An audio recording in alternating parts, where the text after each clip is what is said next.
जरा सोचिए, अगर कोई विदेशी शासक बार बार आपके देश पर हमला करे, हर बार खजाना लूट कर ले जाए और फिर भी उसे रोकने वाला कोई न हो, तो इसकी वजह क्या होगी? दुश्मन की ताकत या हमारे अपने लोगों की कमजोरी? 18वीं सदी का भारत कुछ ऐसा ही था। मुगल साम्राज्य पहले जैसे शक्तिशाली नहीं रहा था। दिल्ली का बादशाह सिर्फ नाम का शासक था। अलग अलग नवाब अपनी सत्ता बचाने में लगे थे। मराठे अपनी ताकत बढ़ा रहे थे और पूरे उत्तर भारत में राजनीतिक अस्थिरता फैल चुकी थी। यही वह समय था जब अफगानिस्तान से एक महत्वाकांक्षी शासक भारत की ओर देखने लगा। उसका नाम था अहमद शाह अब्दाली।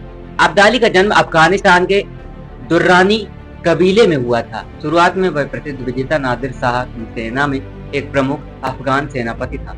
जब 1739 में नादिर शाह ने दिल्ली पर हमला किया और अपार धन संपत्ति लूट कर ले गया, तब अब्दाली भी इसी सेना का हिस्सा था। दिल्ली की संपत्ति और भारत की समृद्धि देखकर उसके मन में भी एक विचार पैदा हुआ, अगर एक बार की लूट से इतना धन मिल सकता है तो बार बार क्यों नहीं। 1747 में नादिर शाह की हत्या के बाद अफगान कबीलों ने एक बड़ी सभा बुलाई और अहमद शाह को अपना नेता चुना।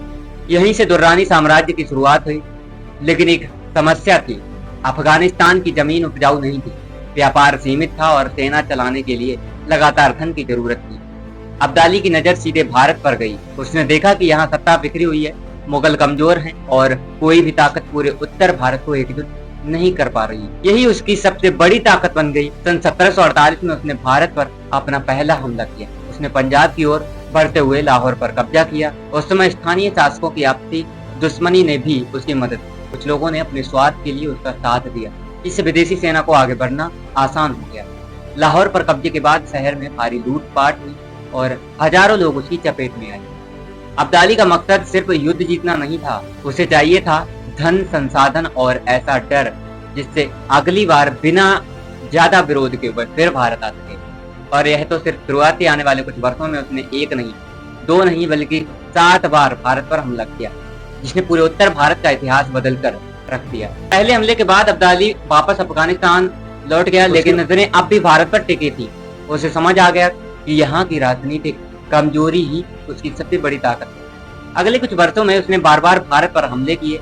हर बार उसका उद्देश्य एक ही था, उसका उद्देश्य धन दौलत हासिल करना और अपने साम्राज्य को मजबूत बनाना। धीरे धीरे पंजाब का बड़ा हिस्सा उसके प्रभाव में आ गया। स्थानीय शासकों की आपसी लड़ाइयों और मुगल शासन की कमजोरी ने उसका रास्ता आसान कर दिया।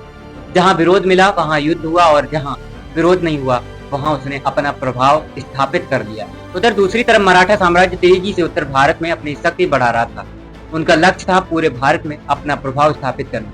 अब उत्तर भारत में दो बड़ी शक्तियां आमने सामने थी, एक तरफ अहमद शाह अब्दाली और दूसरी तरफ मराठा साम्राज्य। स्थिति तब और गंभीर हो गई जब दिल्ली की राजनीति में अलग अलग गुट बनने लगे। कुछ लोग मराठों का समर्थन कर रहे थे तो कुछ अब्दाली को अपने हितों के लिए बुलाने लगे। यही आंतरिक मतभेद आगे चलकर बहुत महंगे साबित हुए। सन 1757 में अब्दाली ने फिर भारत पर हमला किया।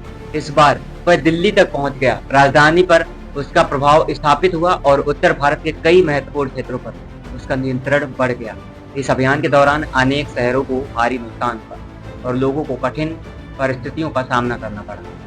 लेकिन अब मराठों ने भी फैसला कर लिया था कि अगर अब्दाली को नहीं रोका गया तो उत्तर भारत पूरी तरह उसके प्रभाव में चला जाएगा। मराठा सेना ने उत्तर भारत की ओर कूच किया और दोनों पक्षों के बीच तनाव लगातार बढ़ने लगा। अब यह केवल दो सेनाओं का संघर्ष नहीं रह गया था, यह उत्तर भारत की सत्ता और भविष्य तय करने वाली निर्णायक टक्कर बनने वाली थी।